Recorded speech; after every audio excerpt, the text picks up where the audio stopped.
I like to think that,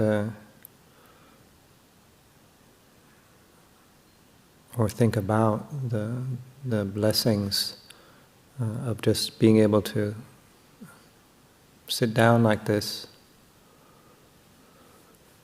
to have the luxury of time in place. Whether we're living here at Cittaviveka Monastery or whether we're tuning in from elsewhere on the internet, is that we have this opportunity that not everybody does.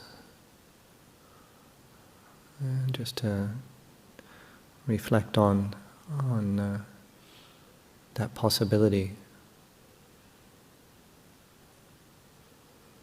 Because it's not always the case, is it? Even in our own lives, it's not always the case that we have the time, space.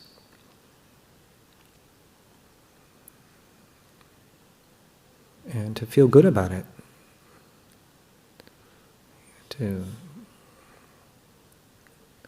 If that's to recollect that, it always makes me feel glad.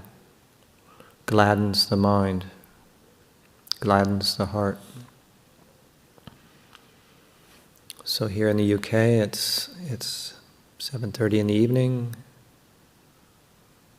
It's been a gloriously warm, summery day. Lots of hot sunshine and heat.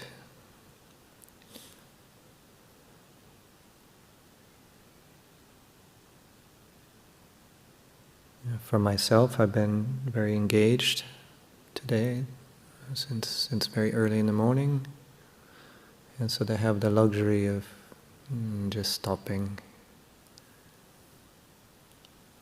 sitting down in this beautiful hall we have here, sitting down with the community members, everybody intent on peace, on tranquility, on developing discernment, wisdom.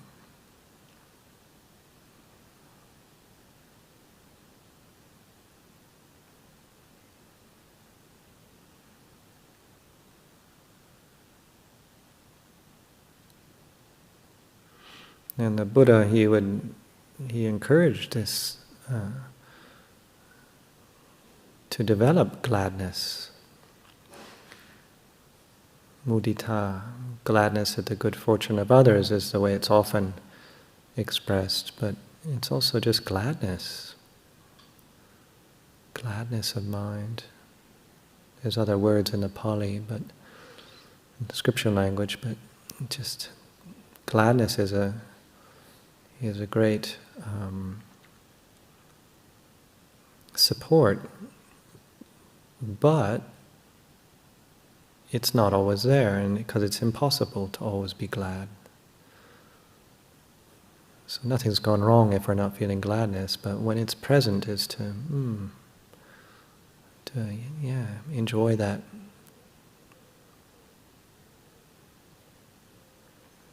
Or maybe right at this moment we're feeling something entirely different. Each one of us is going to feel different at this moment in time.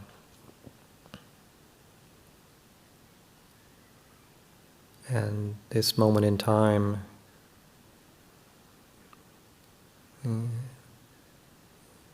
it's just constantly fading away, each moment arising and ceasing, coming and going.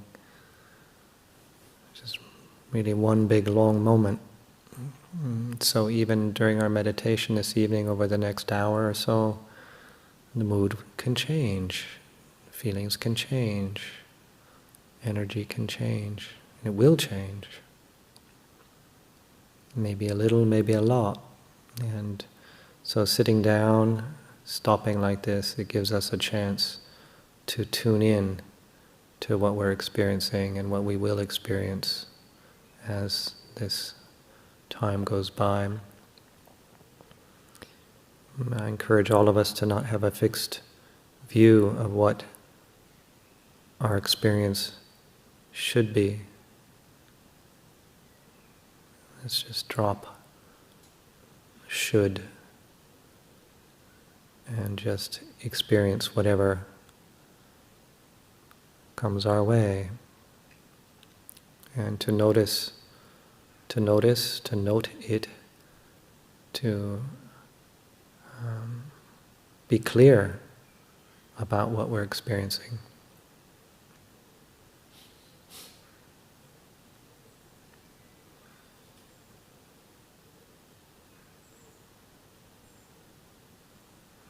So, check our posture. Are we unnecessarily holding the body in a way that's tight, constricted?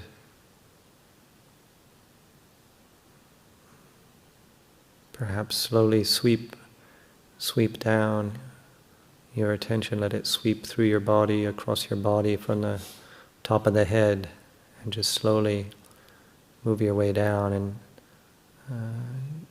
consciously relax the muscles that aren't needed, the muscular energy that's not needed right now to be sitting. That includes the face. Just relax the face muscles.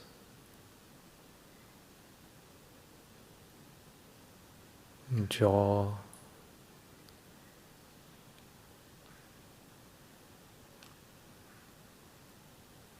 Eyes. Oftentimes we'll be gripping the eyes. If you have your eyes closed, just let them gently be closed. If you have your eyes open, have them just gently, not forced open or forced close. The neck, maybe even just move the head a little bit to check that the neck muscles are relaxed.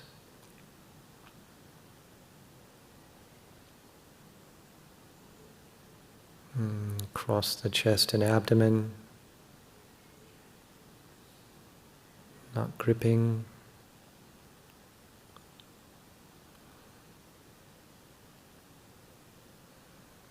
Now going down the back of the body, try and establish a posture that is balanced in a way that you're neither leaning forward, backwards, or side to side. Find that sweet spot in the middle.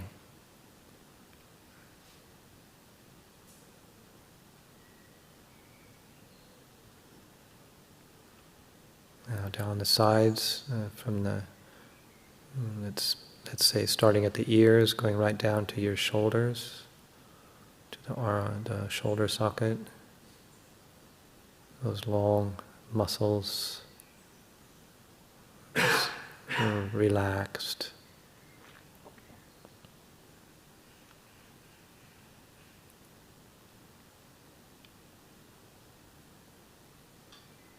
The arms themselves just hanging from the shoulder socket.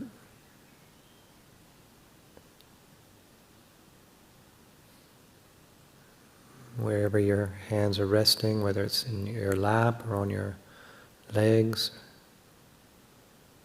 just not gripping. Make sure the hands are also totally relaxed.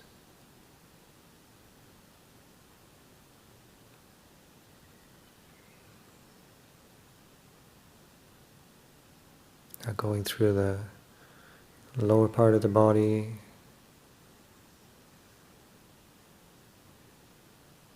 just check to see if there's any gripping.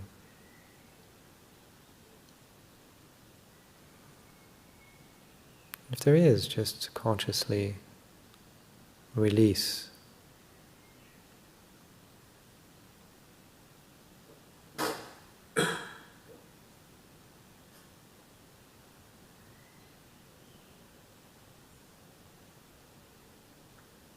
feet.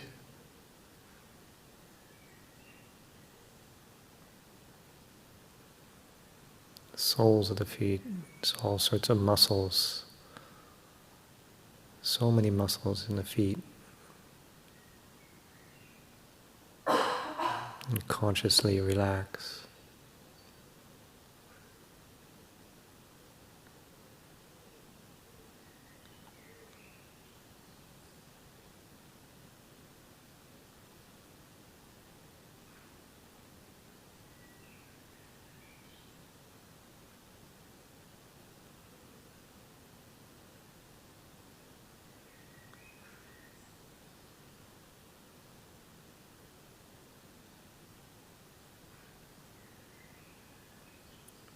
So what part of our body is moving?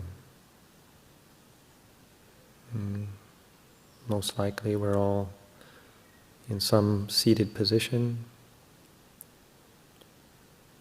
sitting quote-unquote still.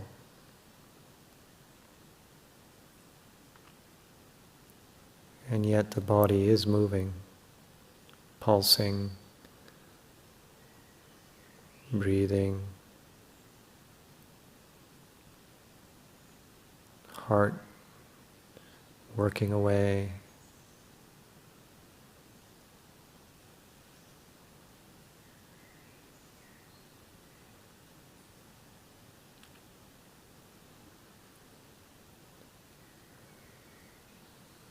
So we can gently rest our attention on the breath, the cycle of the breath coming in and out.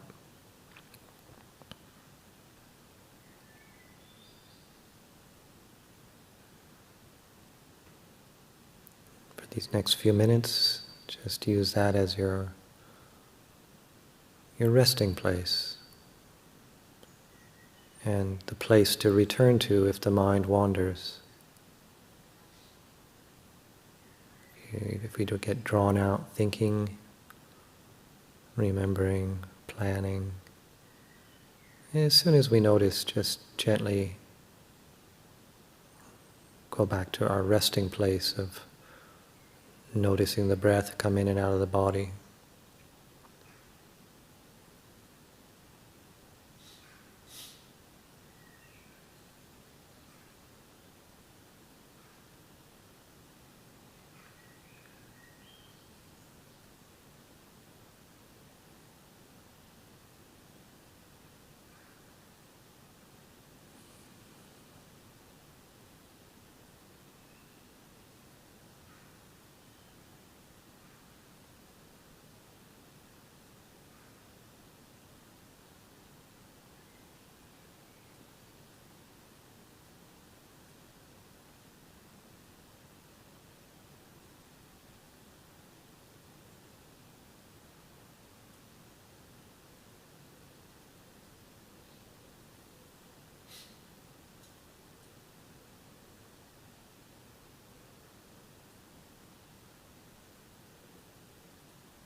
placing our attention on something like the breath or the body.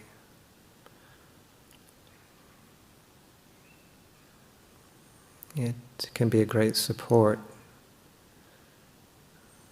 to give the mind and the heart, both our intellect and our emotional world, it gives us a chance to perhaps settle.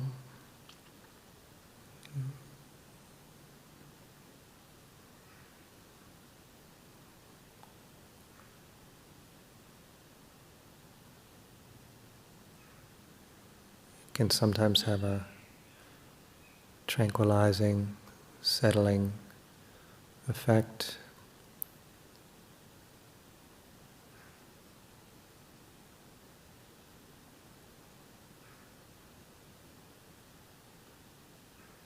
And the more settled the heart and mind are,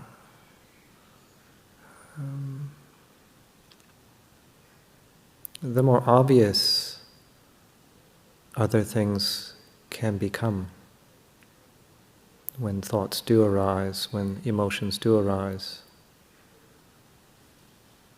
they're more evident. It's like the other evening I was walking through our forest, crossing this tiny little bridge across the stream. The stream was very still, wasn't flowing very quickly, and I was just standing watching, and then a little fish jumped out just above the water and then quickly splashed back down. So I thought, oh, that's the first time I've seen that here.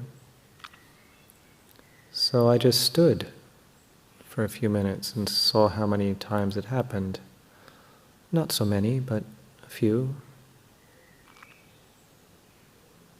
But if I just kept walking across the bridge, or if my attention had been scattered, looking at the stream, looking at the trees, looking at the birds,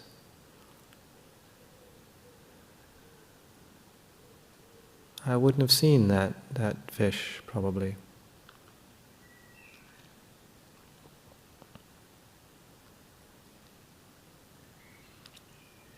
But when you take the time to stop, and this goes for a lot of things, when we stop and just watch in one place, it can be very interesting what we see. See things that we never noticed, perhaps.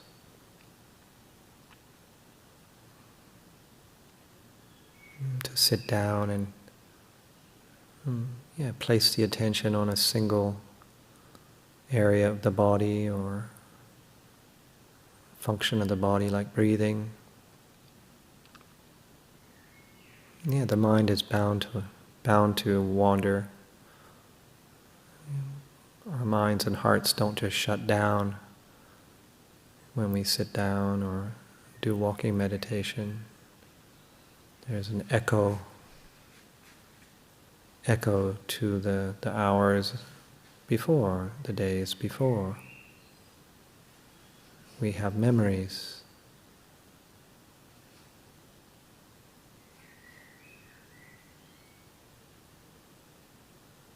So that's natural, so we can just sit and make note of what arises without feeding into it, but just notice, whatever stray thought comes up.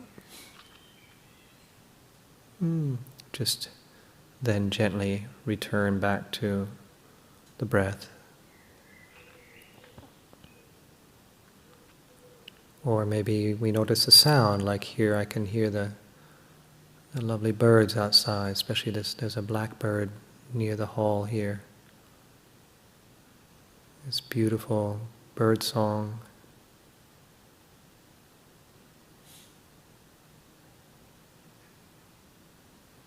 Then it goes quiet.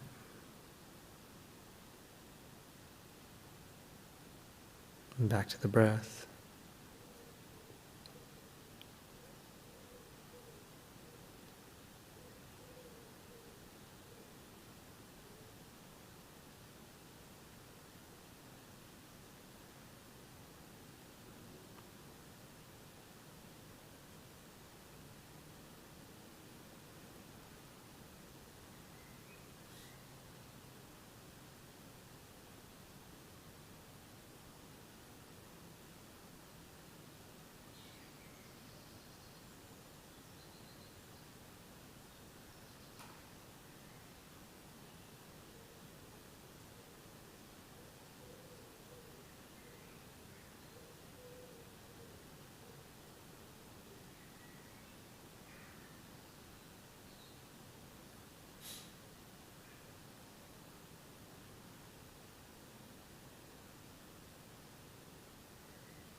So thoughts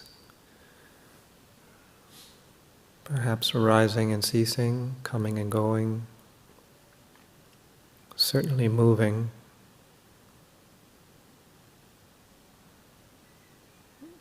Emotions tend to move slower, not always, but they tend to be slower than thinking.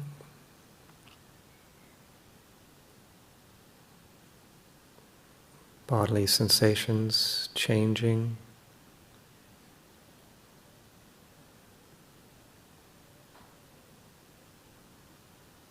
Perhaps now that we've been sitting for half an hour, maybe discomfort arising, pressure.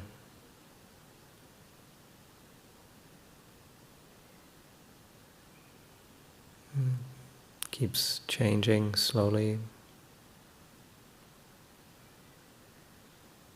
Maybe even quickly. Maybe a stabbing pain arises.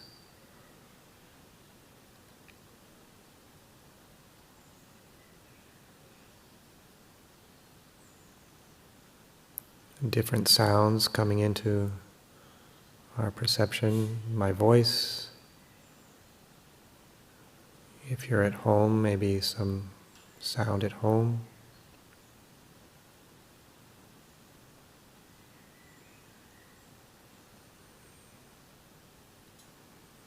I mentioned the birds here.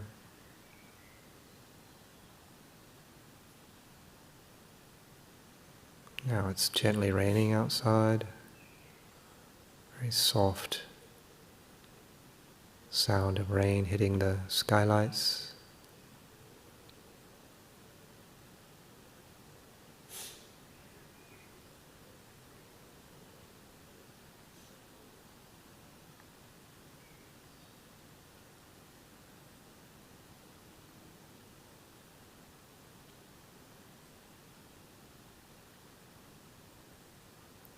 All of these things are different perceptions coming and going into our awareness.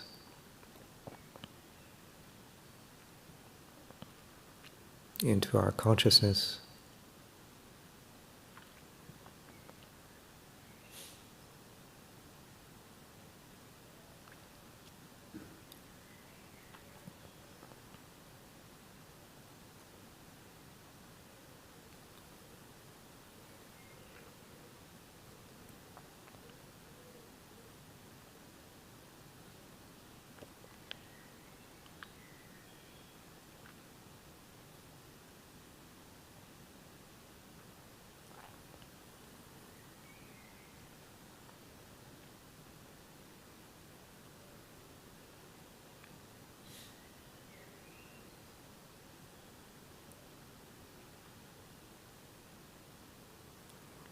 But these various things that are coming and going, the common factor is awareness.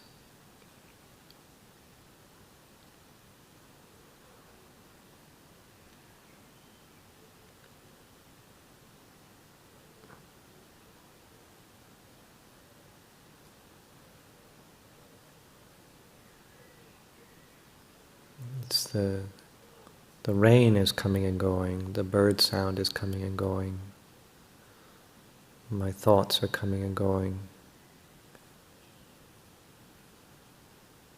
But is awareness coming and going?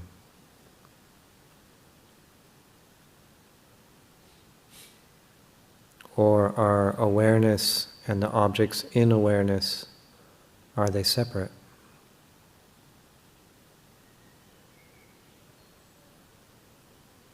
And this is for us to investigate, to not try and answer the question intellectually, but to sit still and watch.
There are so many ways that we can meditate.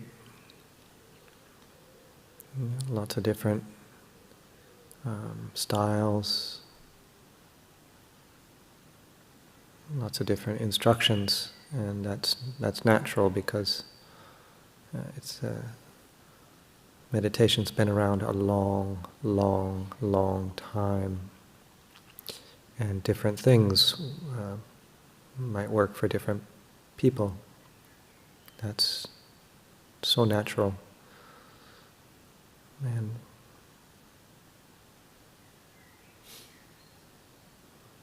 one way of meditating is to really focus down on, to really refine the focus to a very small or narrow or particular experience.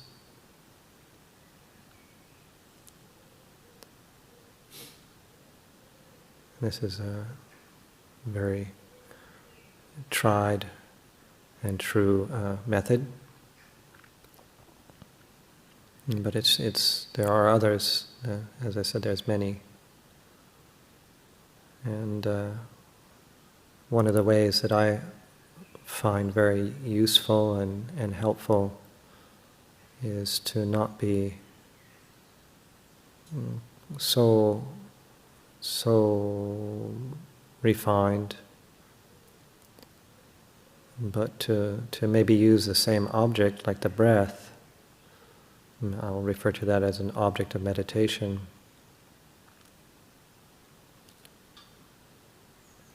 Or sound. And just also open out so that I ask the question, is there any space around the perception of the breath? Which might sound funny. Is there space around that experience?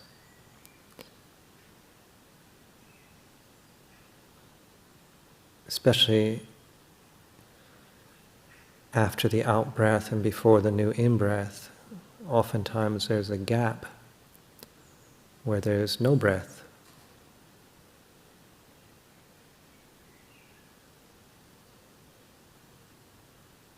Sometimes it just lasts a very short while, obviously, because we do need to breathe.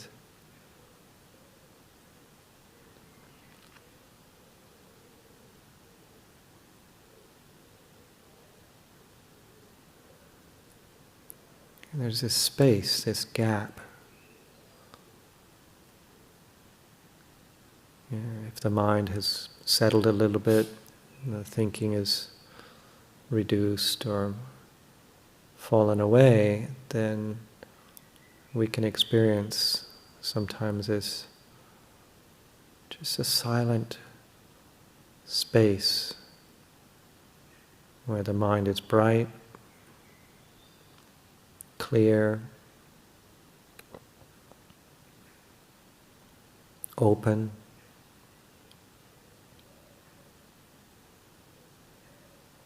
You might notice other things, like the sound. I do the same thing I use meditation a lot using sound and just listening to whatever comes my way. But then also listening to the silences in between the sounds.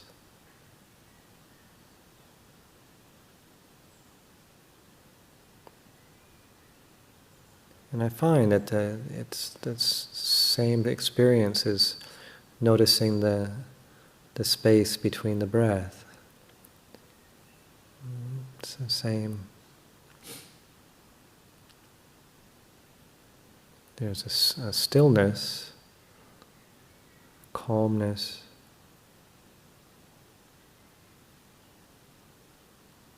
brightness.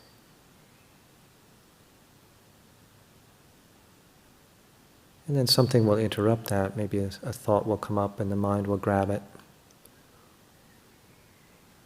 But it can be very useful to taste those little, even micro moments.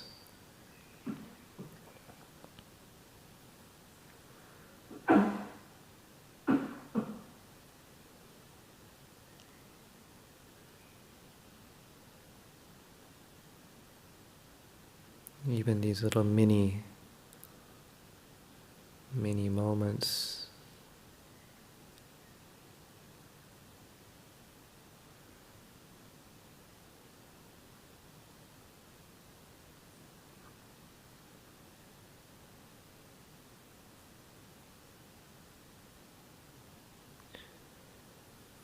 And longer experiences of this are generally just masked with, there's day-to-day activity, day-to-day thinking, things we need to do.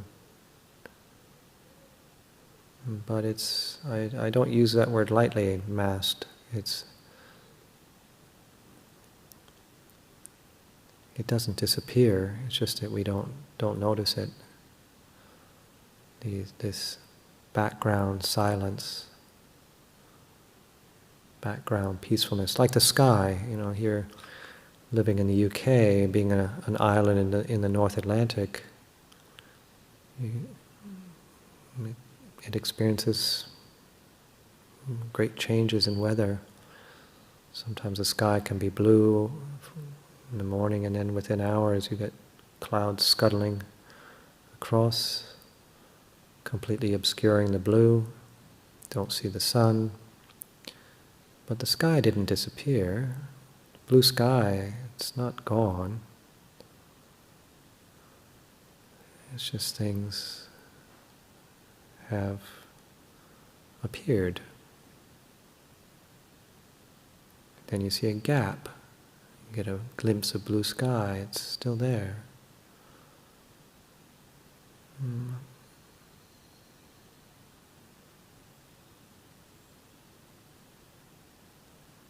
So perhaps we experience the same thing with the mind and heart, those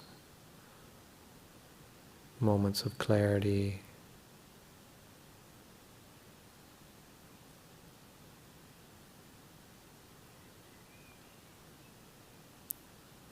stillness.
For these last few minutes of our meditation together, perhaps just open up your, broaden your perception and just listen. Just open up and to the sound element.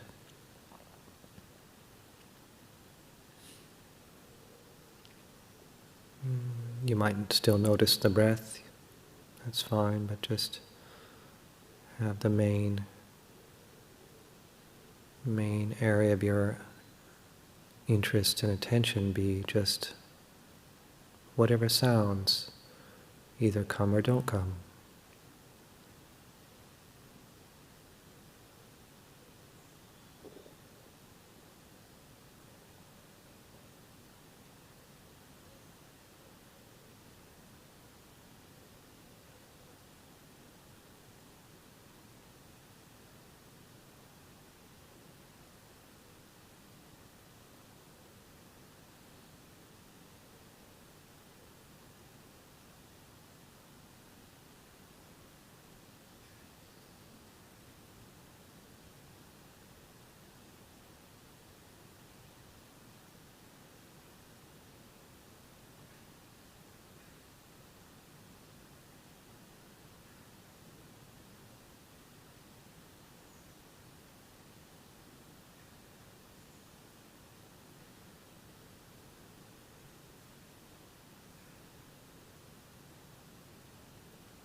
There's so much movement through our field of perception. Everything moving. This coming and going. Constant.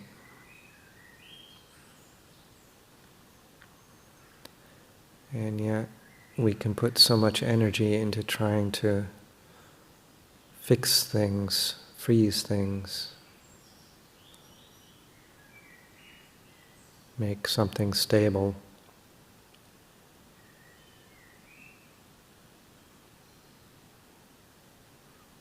And that's understandable. There's a lot of really good things that would benefit from stability.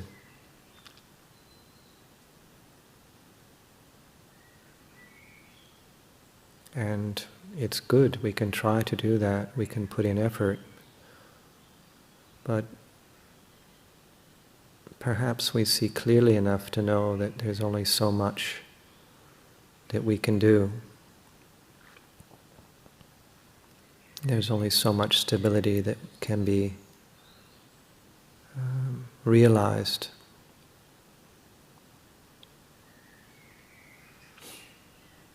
It's not really a stability so much as a slowing down of change.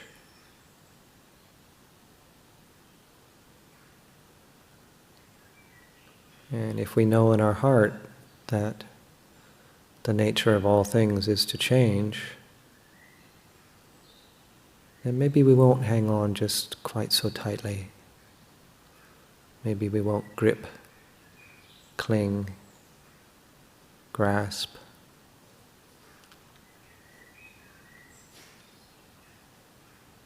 When things do change.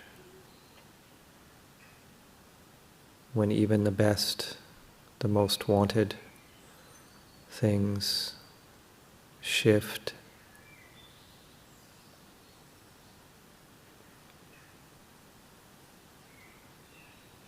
And we can coexist, perhaps in an easier, more relaxed way. We can coexist with what life presents, what we experience.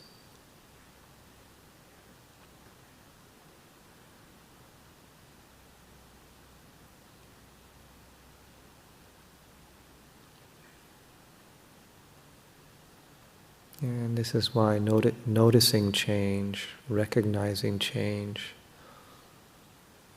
is our great teacher.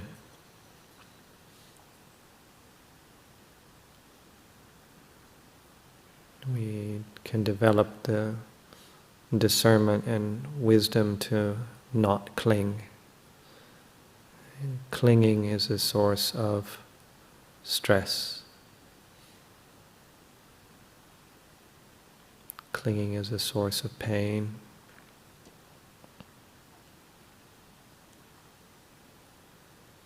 We can develop the awareness and mindfulness to notice when we are clinging and to let go. Leave it be. Let it change.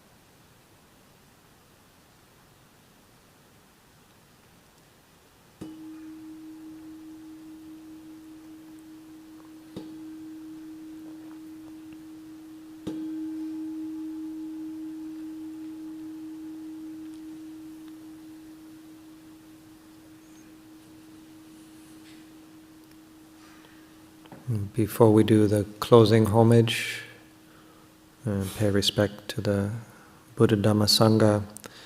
Just on behalf of the community here, wish everyone well. If you've been joining us from elsewhere. And encourage all of us, both inside and outside the monastery, to keep finding ways during our day to either do sitting meditation, walking meditation, to find some time for reflection, even if it's just for a few minutes. This has a great power and benefit for our well-being. So.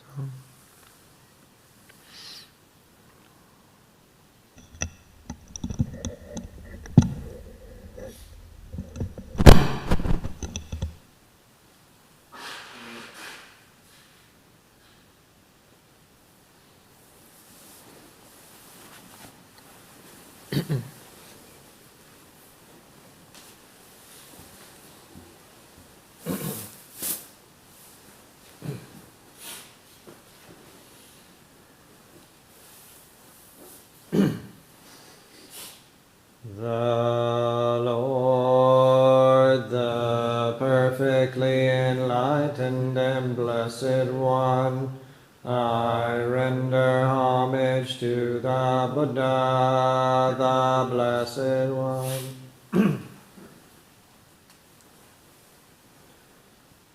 The teaching so completely explained by him, I bow to the Dhamma.